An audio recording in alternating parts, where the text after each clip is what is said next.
வெற்றி அல்ல, இது ஒட்டுமொத்த வடக்கு கிழக்கு மக்களுடைய வெற்றி. ஏனென்றால் நாடு முழுவதும் திசை காட்டி சின்னத்துக்கு மன்றகுமார திசாநாயகம் இருக்கும் பொழுது மட்டக்களப்பு மாவட்டத்திலே அதிகூடிய விருப்பு வாக்களையும் தந்து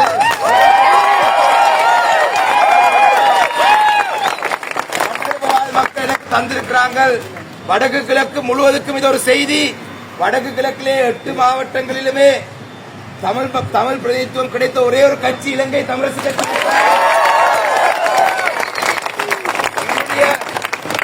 எங்களுடைய கட்சி தற்பொழுதும் இலங்கையிலே தமிழ் மக்களுடைய பிரதானமான கட்சி, 3வது அதிகூடிய ஆசனங்கள் எடுத்த கட்சி. அந்த வகையிலே தமிழ் மக்களுடைய தமிழ் தேசிய போராட்டம் தொடரும்.